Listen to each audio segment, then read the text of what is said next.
Hi there. Welcome to this second episode of 2020 for Needlepoint TV. It's Thursday, January the 16th, I think, and I'm Ellen Johnson. I'm your host for Needlepoint TV, and today we're going to talk about making a stitch reference notebook. So, before we dive in, I want to make sure that everybody can hear me and see me okay. So if you can, give me a thumbs up, and you can also type in where you're watching from, because it's always lots of fun for me to see where people are watching from. And so I would appreciate you doing that for me, because I am using a new microphone today. So it would be super helpful to know that everything's in good order. So if you can hear me okay, give me a thumbs up. And also, again, like I said, please do type in where you're watching from, because it is always fun for me to see who's joining me and where you're from. So, all right, so I got a thumbs up. I think we're in good shape. So today we're going to talk about making your very own stitch reference notebook. If you've made a stitch reference notebook in the past, tell me in the comments box. Let me know. And remember, if you have a question, do leave your question in the comments box. I'll be happy to answer those as they pop up. There is a tiny bit of a delay between when you hit enter and when I see it. So, just bear with me and know that I will get your question answered as quickly as I can. So, all right. So we have Susan with us, and Carol, and Beth, and Emily, and Alice. So great to have all of y'all with me here this afternoon. That's wonderful. So we are, like I said just a minute ago, going to be talking about creating a stitch reference notebook. And if you have done that in the past, please do make sure that you tell me that you've created one in the past. And then we're going to chat about how you can maybe organize yours, and I'm going to share some tips with you on how to create one if you've never done that before. This week over on the Serendipity Needleworks blog, I've got a blog post all about all about how to create your own stitch reference notebook, needlepoint stitch notebook. And so let me see, we've got, Angel's joined us here, so great. Okay, so y'all bear with me too. I'm going to be looking at the comments to make sure that I don't miss anybody's questions. So happy to have all of you joining me. I will go ahead and just say that if you're watching this as a recording and you have a question, please make sure that you leave your questions in the comments box, because I do come back and answer those questions after we've signed off from the broadcast for the day. So I think without further ado, the best thing to do is to just dive right in. Like I said earlier, we do have a blog post this week over on the Serendipity Needleworks website, and I'm going to share my screen with you so that we can go over really quickly and take a peek at the different things that you would need if you were going to create your own stitch notebook, your needlepoint stitch notebook. So let's see. Let me pull that up, and there you can see that there is a list of supplies for the things that you would want to have on hand if you're going to create your very own stitch notebook. You can use 13 mesh canvas or 18 mesh canvas. I usually like to use a mixture of both, depending on what size canvas I'm going to be working on. If I'm auditioning stitches or trying stitches out for a project, I like to test the stitch out on the same size doodle canvas that I'm going to be working the stitch on for my project. If I'm just testing stitches out, many times I'll test the stitch out on both sizes of canvas just to get a good feel for how it's going to work up on each size of canvas. I see we've got Paula with us now. Paula and Susie and Pamela and Sandy and Terry and Carol. So great to have all y'all here with us too. All right, so in addition to your canvas, you're going to want to have a water-soluble marking pen. And that's just one of those blue water-soluble pens that you can get at fabric stores. Joann's, I think, carries them. And you also may be able to find them at Hobby Lobby in the fabric department. They're, I think, made by Clover, if I'm not mistaken. And you're also going to want to have a tape measure, an 8x8 stretcher bar frame, tacks, and I'll show you some of these things here in just a sec after we go through this list here.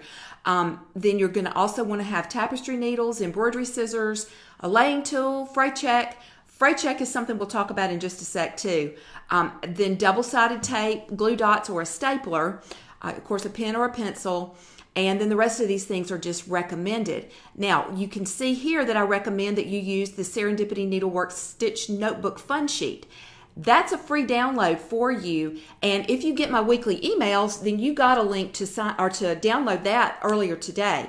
If you don't get my weekly emails, all you have to do is come over here and let me there you go. You click on that blue bar and excuse me, that'll take you to the place where you can download those two fun sheets. There's a fun sheet for how to mark your canvas, and then there's also the link also includes the fun sheet for creating your very own individual pages for your stitch reference notebook.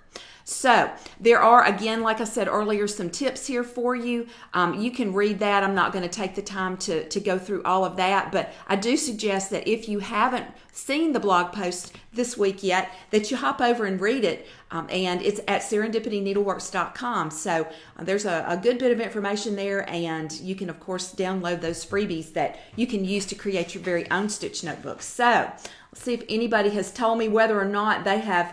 Oh, we've got another Cindy with us. Cindy, glad to have you with us too. So I don't see that anybody has done any kind of stitch notebook in the past. Either that or you just haven't shared it with me. So I will go ahead and show you one of my pages. I just grabbed one out of one of my notebooks, and this is the stitch page. So I'm going to hold it in front of my face so you can see it better. But this is a page from a stitch reference notebook that I have. This one is actually from the Winter Wonderland workshop that we had this past weekend. That's a mouthful of W's. So what you do, and this is in a plastic page protector, so the glare may be a little bit difficult, make it a little bit difficult to see. But this is a sheet also from that same workshop, and you can see the one that I'm giving you access to doesn't have the Winter Wonderland workshop heading at the top of it, but it does have the same basic contents on it. So there's a place for you to write the stitch name, the stitch uses, the thread that you used to stitch the sample, the thread notes, any notes that you may want to include, like the color or the dye lot or both, the manufacturer, any particular notes that you wanted to, or that you took while you were working with that thread, if there was something particularly I guess difficult about using it, or if there was something maybe if you used a thread zap or a fray check on it, that's another example of something that you might want to include on the thread notes. And then down here you see a spot for you to include the size needle you used, the size canvas mesh that the sample is stitched on, and then whether or not you used a laying tool. So, and then of course you've got your box here for the stitch sample. So let's talk just a minute. Okay, so Cindy says she's done one through A and G, so that's great. I think they're an invaluable reference tool. There are three main reasons I encourage people to create a stitch reference notebook. The first reason is because it gives you practice with a variety of different stitches. It gives you the opportunity to test those stitches out, to expand your repertoire of stitches or your arsenal of stitches, whatever you want to call that.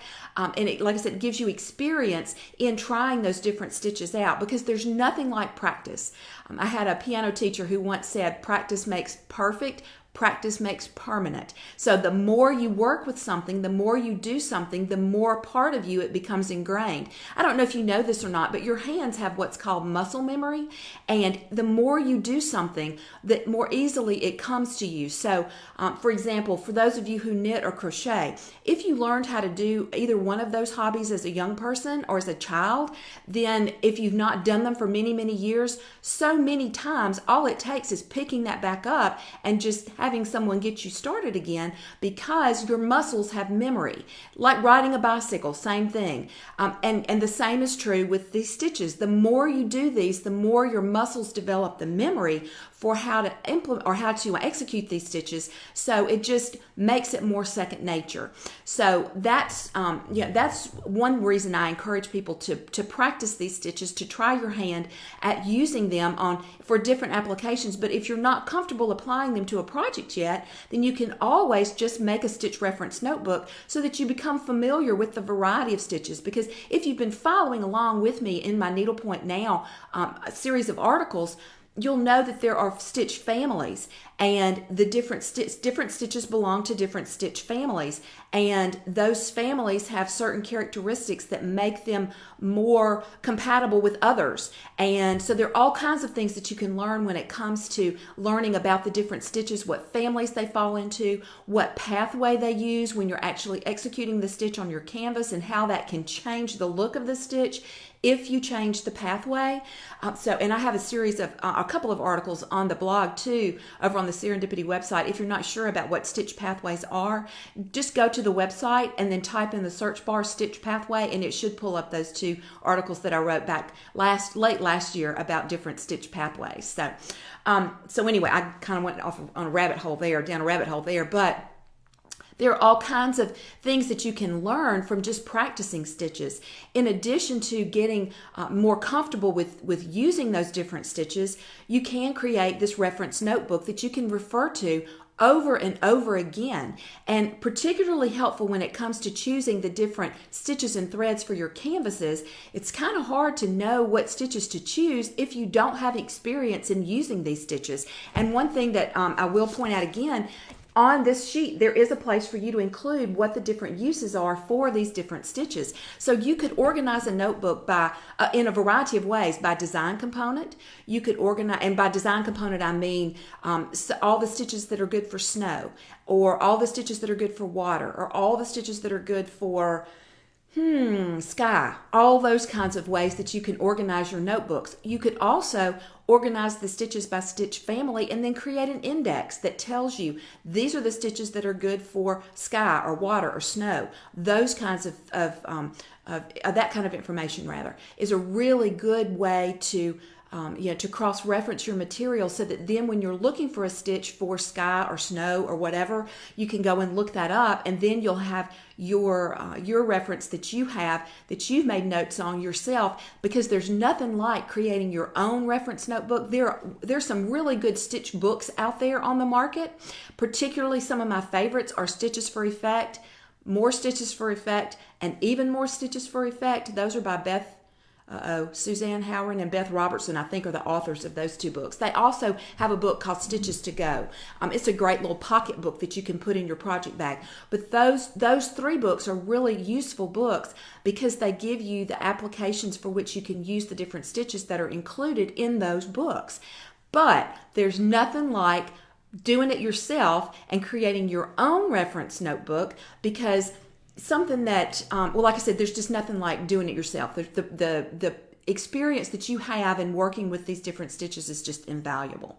And in addition to that, once you've practiced the stitches and are familiar with some, you'll learn which ones you really like the best, and you'll learn which ones you don't ever want to try again. So, you can just mark those off the list. Been there, done that, got that t-shirt, don't want it again. So that's some good experience for you too. So now getting back to the nuts and bolts of creating your stitch, the stitch samples, let's talk about that just a minute, because as you can see, I've attached on my sheet here, I've attached my square onto the piece of paper. You can do that with a glue dot, which you can get at craft stores. You can also use double-sided tape, or you can use a stapler. Any of those three ways are good ways to attach your stitched sample to your canvas. Now, I didn't trim mine down real closely. I didn't fill the box either.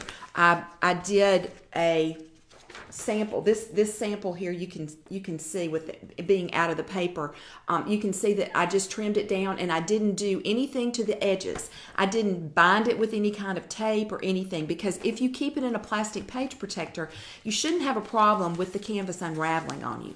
The main thing you want to make sure that you do is you don't trim your stitch sample too close to the stitches. So I always recommend that if you're going to be working on a piece of canvas that you mark off into blocks, that you don't fill the entire box with the stitches. You leave a 2 canvas thread border all the way around every sample that you work inside of each one of those boxes, because you have to have somewhere to cut the pieces apart. You could also leave all of your stitch samples on one piece of canvas. I don't think I have that here. Wait, yes I do. Hang on one sec, I'll show you.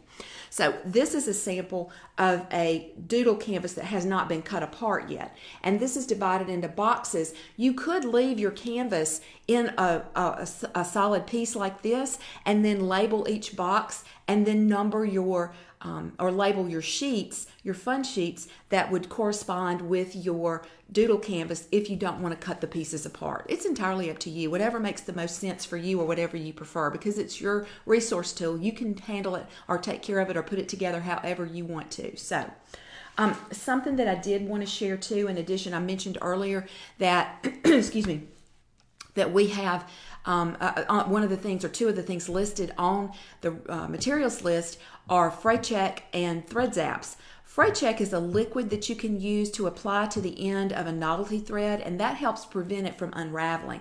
So if you've ever worked with a thread like flare or I'm trying to think what's another one. Neon rays is not as bad as flare. Petite frosty rays, those kinds of threads that have a tendency to unravel. If you treat the ends of the thread with fray check or with a thread zap, which is a little gadget that you can, it's a battery operated gadget that some needlework shops sell, and you can also find them at bead shops where people go to buy the supplies to make jewelry. Those little gadgets are there also, and what happens when you use a thread zap, you put the battery in, and then there's a button on the side, and when you punch the button, the element on the end heats up and it singes the ends of the thread, or it keeps it from unraveling. So that's a really handy little tool, and I think they actually even sell those on Amazon as well. So you might check that out too if you don't have access to a local needlework shop or to a bead shop in your area. Now, I see we've got some people that have popped in, and I see my feed is scrolling, so let me look and see if anybody has any questions. It may just be people who are joining us, and we're happy to have you here with us, so thanks for tuning in this afternoon. Okay, so Sue says, how many strands did you use? Learned this the hard way. So Sue, basically what I do, if I'm doing a divisible thread, I try to use the number of strands that I would need for that particular size mesh canvas. For example, if I were stitching a stitch on 18 mesh canvas and I was using Splendor, I would use 4 strands of Splendor if I were working a stitch that was a slanted stitch or a tied stitch or a crossed stitch. If I'm doing a straight stitch, and this holds true for any type of a straight stitch that's a vertical or a horizontal stitch, one that you're stitching vertically, which is up and down, or horizontally, which is from side to side, you want to make sure that you use, if your goal is to achieve full coverage, you want to make sure that you use more than the number of strands of thread than you typically would for that size mesh canvas or a thicker thread. For example, if I were working on let's say 18 mesh canvas and I was using Splendor, but my stitch was a Parisian stitch, which is a straight up and down stitch, a vertical stitch, then I would use 5 or 6 strands of thread. And if I was using a thread that was not divisible, maybe Vineyard wool, Vineyard merino, instead of using Vineyard merino, I would probably bump up and use Planet Earth wool or silken ivory instead, because that's a thicker thread than I would typically use on a size 18 mesh canvas. So that's going to give me full coverage, and that is if I were trying to get full coverage with a particular stitch. I hope that helps. Okay, so, Maggie said they have it. Amazon has a thread zap for $8.90. So great, that's good information. Thanks for sharing that, Maggie.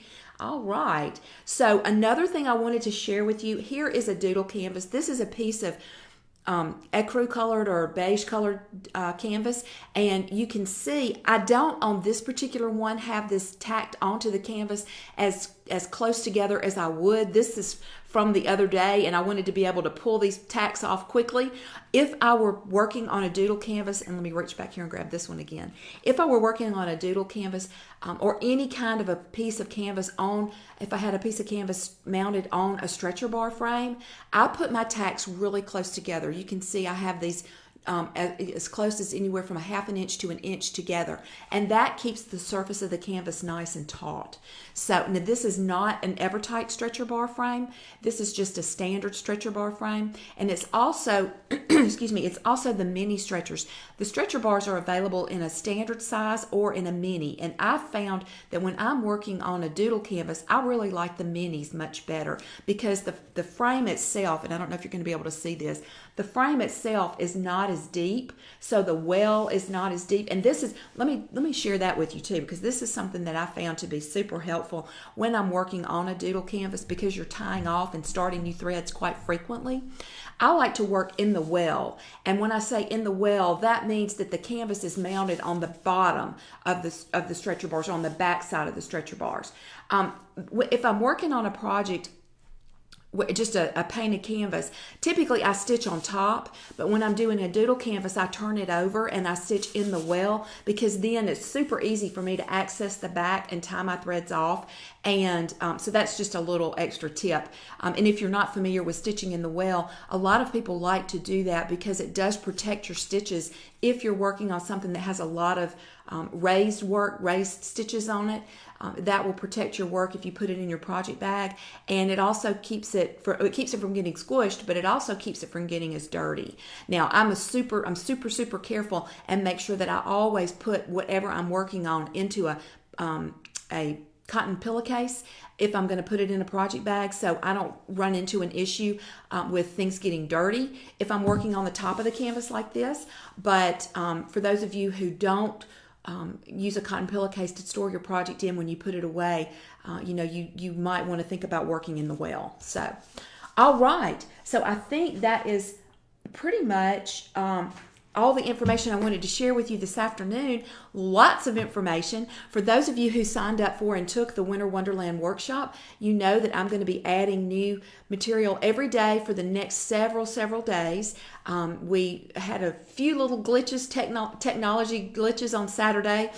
We had tornadoes that came zipping through here up until about 10 minutes before we actually got started, and then the internet decided not to cooperate so well. So new information going into your portal starting tomorrow and then all through the week next week as well. So I'll keep you posted inside the Facebook group.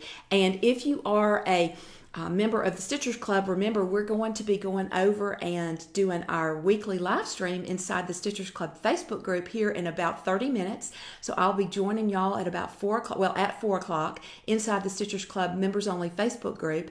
If you're not a member of the Stitchers Club and you're interested in joining, membership will be opening up the last week of this month. So I will come back and include a link to get on the wait list for that, because it will only be open to people who are on the wait list. There's not going to be just a general open to to everybody. It's just going to be to people who are on the wait list. So I'll share that link with y'all here shortly. And again, remember, if you do have any questions, please leave those here in the comments box. I do come back and read everybody's comments and questions and try to get those answered in a very timely manner. If you're watching as a recording, thank you ever so much for joining me. Thank you all for joining me live this afternoon, and I will see you all again real soon. Until next week, happy stitching. Bye for now.